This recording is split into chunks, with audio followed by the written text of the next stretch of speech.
साहब जी एक प्रश्न और है कि जैसे देवी देवता का आपने समाधान कर दिया, पर जैसे मान लो मैं यहाँ हूँ, मेरी कोई चीज यहाँ मान लो खो जाए, मतलब चाबी हो है कोई भी चीज, तो कोई ऐसे व्यक्ति होते हैं जो उस चीज को दूर लेकर भी बदलते फलानी जगह आपकी वस्तु रखी है, सही है या गलत है? हमारे इसके प्रमाण हमारे साहब जी बैठे हैं, सबल साहब जी, इन्होंने कहा कि मुझे एक बार मेरी चाबी खो गई थी तो मुझे बहुत दूर से बता दिया था फलानी जगह चाबी रखी है। देखो जब माताएं ताला लगाती हैं तो क्या तो चाबी रखती हैं कहाँ हमें ध्यान रखना, और क्या वो ताला लगा करके ऊपर की जगह होती है ना उस पर रख देती है, और क्या कोई चीज चश्मा आप कहाँ रखोगे, टूटे नहीं तो ऊपर रखेगा बरामदे में। तो किसी को आप पूछना कि मेरा चश्मा खो गया है कि कहाँ मिलेगा, कि आपके बिस्तर पे मुंह की तरफ मिलेगा, सिर की तरफ, तो वहां तो रखते ही मिल जाएगा। नहीं मिला करे हाँ गर्द लगाने में कसर रहेगी होगी, तो आप नहाने गए थे ना, नहाने तो वहां रह गया है, वहां देखा तो वहां से उठा लिया, तो कहां रखा है कि छज्जे पर। अब कहीं उन जगह में से कहीं ना कहीं मिल जाता है ना। अब ये जगह तो मान लो देखी नहीं हमने। और सफल साहब ने एक बार क्या खोया था छत्तीसगढ़ में और भिलाई में, है ना, भिलाई की बात है, और भिलाई में और इनका चश्मा खो गया निर्भय साहब का, इन्होंने अभी मिलता है फोन लगाया उसके लिए। बात गप्पी ने कहा कि भक्तों से कोई हो गप तो गप है, गप्पी ने कहा कि साहब सोते हैं ना, वही पटिया पे रखा है। अब पटिया पे देखा तो चश्मा कहां से मिला, कहीं नहीं मिला, फिर बहुत लगाया कि हाँ लगाने में चूक हो गई, ऊपर छत पर जो छज्जा है ना उसमें रखा है, तो एक तरफ से सांप चढ़े एक तरफ से नहीं चढ़ा, पूरा खोज डाला। फिर तीसरी बार मैंने बात की, आपको बोला कि पहले तो मेरा दिमाग ठीक था, अब कुछ गड़बड़ हो गया है ना। तो ये सब चलते अंदाज से, मतलब सही नहीं है, सही नहीं। जैसे पानी बताने वाला है और 4 जगह पृथ्वी पानी बताएगा तो एक जगह तो निकल ही आएगा। तो शायद तो कहे मुझे एक ही बार में बता दिया तो एक दफे में लग गया, पूछो ना मुझे वो कह रहे हैं। अरे बोल बता रहा हूँ, कौआ की बैठक हुई है डाल की टूटन, ऐसा भी होता तो कौआ की वजह से डाल टूटेगी। जैसे मान लो मैं यहाँ हूँ और वो जो बताने वाला यहाँ कभी आया ही नहीं, हाँ, तो उसने कह दी आपका चश्मा मंदिर पे रखा, तो उसने मंदिर देखा ही, तो मंदिर की कैसे बोल दिया? पहले वो ये पूछता है, सुन लेना, ये डायरेक्ट नहीं कहेगा वो, आप सुबह उठे थे तो पहले कहाँ गए थे मैं पूछना, फिर वहां से आपने क्या क्या काम किया, तब वहां से वो घुमाता है चाबी और बराबर बता देता है। एक बार मैं भी गया था जमुना नहाने के लिए, और नहा करके उधर भाई मेरी झोली रही, अब एक को पूछा फिरोजाबाद में, तो अब वो बताया कि सुबह उठ के आप कहां गए थे, कि जमुना नहाने, कि वहां पर अपने वस्त्र उतारे होंगे और वो भी झोली भी रखी होगी हरा की, तो लेके आए, तो मुझे पता ही नहीं था कि मैं लेके आया कि नहीं, तो वहीं रह गई। अब दौड़ता गया मिल गई, मिल की भैया आपने कैसे बता दी? उसने कहा देखो महाराज जी, संतों से हम झूठ नहीं बोलते, तो है झूठा ही है, कभी झूठा ठहर गया कि नहीं, केवल किन से झूठ नहीं बोलता, संतों से, अरे है तो झूठे नहीं बोलते। हमने आपको पूछा कि आप सुबह उठ के कहां गए कि नहाने के लिए, तो हमने गलत लगाया, तो मैंने वहां नहीं मिलती, तो फिर हम रास्ता में कहीं आप मिले थे क्या, कि 4-6 जगह मिले, तो वहां देखो तो वहां नहीं मिली, तो फिर कोई ले गया तो काम नहीं, क्या पता कह सकता। मतलब साहेब जी, हमने सुना है कि अल्पकाल मरने से आत्मा भटकती है, क्या ये सत्य है कि झूठ? आत्मा भटकती है कहते हैं अकाल मृत्यु से, अकाल मृत्यु, अकाल मृत्यु से, हाँ, तो अल्पकाल अकाल मृत्यु कभी नहीं होती, जब मृत्यु होगी फिर अकाल कहाँ, जब शरीर छूट ही गया फिर अकाल कहाँ।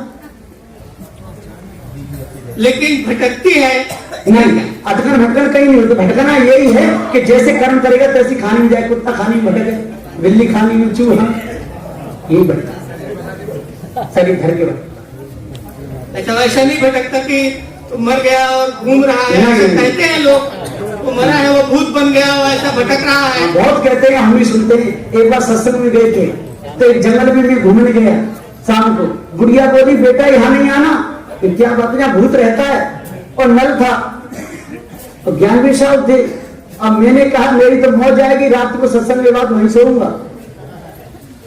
तो कहां सोओगे, नहीं सो जाऊंगा, चिंता मत करो। और शाम हुई 10 बज गए रात के, और जाकर के वहां बनखंडी था, खूब सोया, आराम से सोया, नहा धो करके आया। तो मुझे मालूम पड़ेगा जहां मूर्ख लोग रहते कि भूत जाके आने वाला है नहीं रात में। खूब सोया और रहे, ऐसा कुछ भी नहीं है, केवल धर्म से ही भय उत्पन्न होता है। दूसरा प्रश्न है, अपने आप में स्थित होना क्या है? सर्व वासनाओं को त्यागना, अपने आप में स्थित है।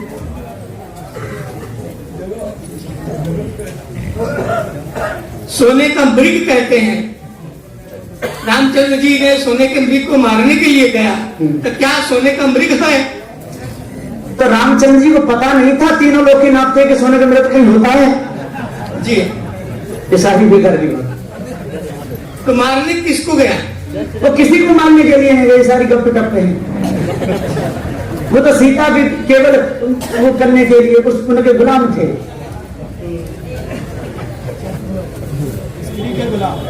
हो गया, इतना से काम चल जाता है।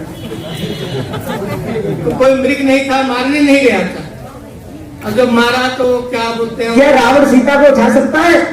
कितना भारी सिर का धनुष था, 10,000 भूपों पे नहीं उठा था, और सीता ने उठाया था।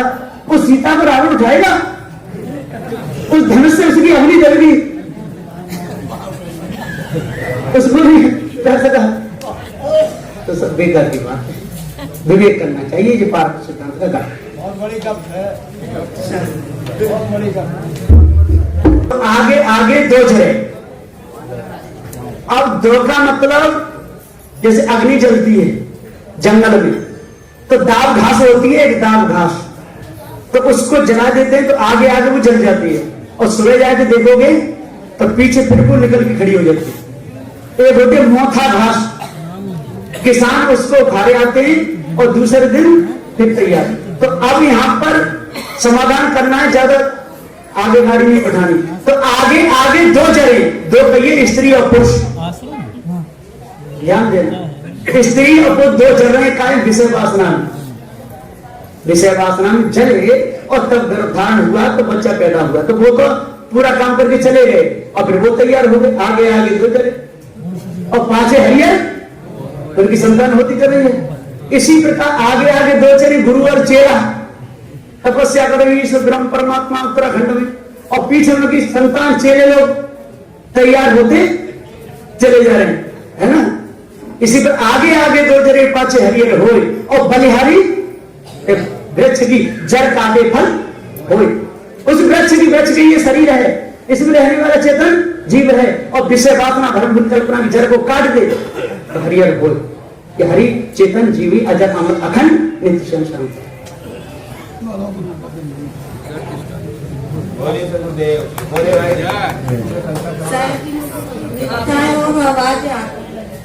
हाँ बताएंगे, ऐसा लगता है कोई बात ठीक बिल्कुल आती है, उसकी कोई चिंता नहीं करना। आपके जो कान का जो पर्दा है ना, पर्दा पे कहीं मैल जमा है, जो भी शब्द जाता है वहां रुक जाता है, और कुछ समय पर फूटता है।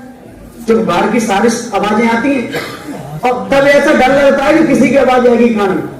एक बार हम थे नेपाल में, गुरु में, तो गली में से आवाज आई गुरु जी के नाम की, तो गुरुदेव जी, मैं भी घूम गया और गुरु जी भी घूम गए कि जी आवाज कहां से आई, और गुरु जी बोले ये दानवी दास की आवाज है। और फिर चल दिए गुरु जी, मैंने बोलते हैं आवाज है किसका, तो मैं भी भयभीत हो गया कि भूत भूत होते हैं क्या, मान के नहीं। अभी अपना आए कहां से, वो गए फोन करने के लिए बुरहानपुर के लिए, क्या अब तक पीसीओ कहते हैं बुरहानपुर, तो वो शब्द में कान में मेल है, गुरु जी बोले। अब उसने बात करी है, जब गुरु जी बोले थे तो सारे हाँ गुरुदेव जी गुरुदेव जी ऐसे कहे थे। अब वो शब्द रुक गया और रास्ता में चल रहे तो शब्द फूटता भी है, आत्मा के द्वारा। उसमें लोग भयभीत हो जाते हैं, भूत है कि चुड़ैल है कि क्या है, काफी साल से हो रहा है सर। उसे होने दो, उसकी चिंता मत करो, उधर ध्यान अपने खाओ पियो मस्त सत्संग करो, आने दो, आपको कुछ नहीं बिगड़ेगा। मैल तो निकालना पड़ेगा तो वही तो निकाल रहे जी, वो तो पता है कि उसको निकाल दो। मन का मैल। हाँ वो मेल निकले चाहे नहीं निकले, पर धर्म का मेल निकाल दो। और पूछ लो बस, इतनी सी बात है। कि जो संत महात्माओं से अब हमने नामदान लिया, दीक्षा दी,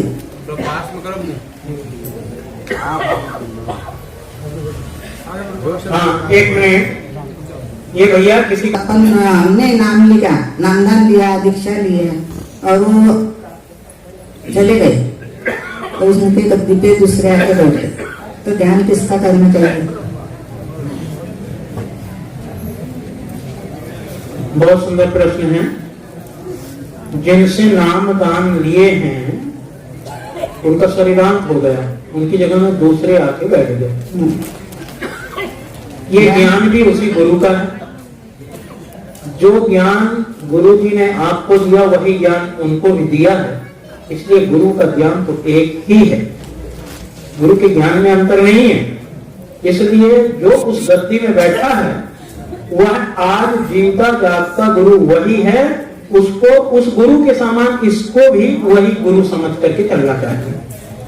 उन्होंने बताया है कि मैं तुम्हारा गुरु भाई हूँ, मैं तुम्हारा गुरु नहीं हो सकता, तुम्हारी आत्मा का कल्याण वही कर सकते हैं जिन्होंने तुमको नामदान दिया है। ये बात नहीं है, क्योंकि वो उनकी विनम्रता है कि मैं गुरु भाई हूँ, उनकी विनम्रता का सूचक है, लेकिन वास्तविकता गुरु का ज्ञान में अंतर नहीं होता है। जो गुरु बसे बनारसी शीर्ष समुंदर तीर, बिसराए बिसरे नहीं जो गुण होए। इसलिए गुरु का जो ज्ञान है वो अमित ज्ञान होता है। गुरु की गद्दी पर जो बैठे हुए हैं वो भी हमें गुरु ही मानना चाहिए, और उन गुरु का उपकार, जिस गुरु ने हमें ज्ञान दिया है उसका उपकार मानते हुए, इन महापुरुष का आदर करते हुए हमें अपने जीवन व्यतीत करना चाहिए। ठीक है, हाँ, आगे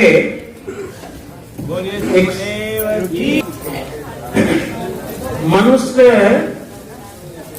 मरने के पश्चात वह मनुष्य जन्म में ही आता है या अन्य खानियों में भी चला जाता है।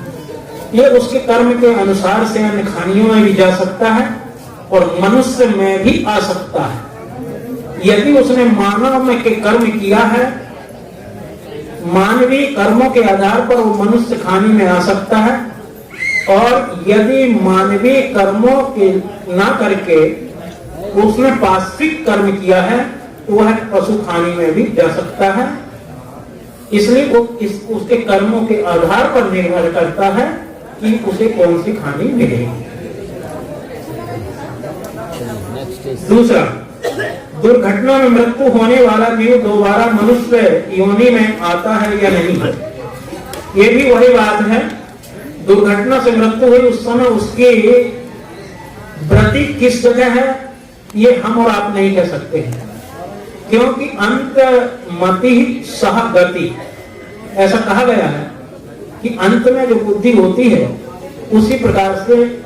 और ये सदगुरु श्री काशी देव भी अपने निरपेक्ष सज्ञान दर्शन में दर्शा दिए हैं कि उन्मुनी अवस्था, मृत्यु के समय उन्मुनी अवस्था होती है, उस उन्मुनी अवस्था में जाकर के जैसे टीवी में चित्र आते ऐसे ही हमारे अंतःकरण में चित्र बन के आ जाते हैं। कुछ क्षणों के लिए फिर उन्मुनी अवस्था से जागृत अवस्था आती है और उस समय वो शरीर छूट जाता है और उस चित्र के अनुसार से वो वहीं पर चला जाता है। इसलिए साहब जी कहते हैं चर्चा चित्र रचो बड़धारी और चित्र छोड़ते चेतु चित्र। इसलिए वो मनुष्य में भी आ सकता है और पशु में भी जा सकता है, उसके कर्म के आधार पर निर्भर इसलिए किया है कि हम सब कहते हैं कि विषय वासना 5 विषय ही जीव का बंधन का कारण है। और अभी हमारे भूपेंद्र साहब जी बता रहे थे जब तक जीव वासना से मुक्त नहीं होगा तब माने वासना से उसका छुटकारा नहीं होगा तो उसकी मुक्ति नहीं। तो सभी महापुरुष इस बात को बताते हैं कि काम क्रोध ये जो विकार है, तो जिस वासना को हम वासना कहते हैं, अपवित्र कहते हैं, गंदा कहते हैं, अशुद्ध कहते हैं, उस अपवित्र वासना से पवित्र आत्मा का जन्म माने पवित्र कबीर महावीर ऐसे महान आत्मा का जन्म क्यों कैसे हो गया साहेब बंदे? सुंदर सुंदर बहुत सुंदर प्रश्न है। ताली एक बार स्वागत है कि मैं तालियां सब बजा दें, उनका स्वागत है। बहुत सुंदर प्रश्न।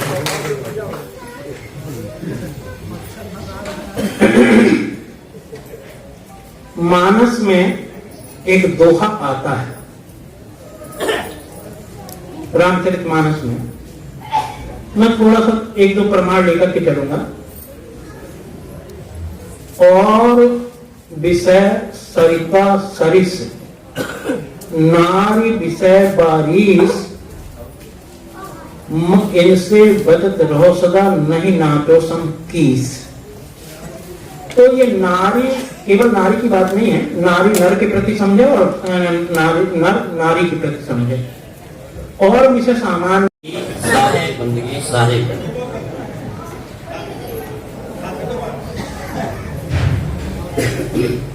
साहेब, मेरा एक प्रश्न है कि जड़ चेतन जो अनादि वस्तु हैं, वस्तु तो दिखाई देती है, ये पेन है, टोकरी है और ये माइक है, इसका स्वरूप दिखाई दे रहा है, लेकिन चेतन का स्वरूप क्या है?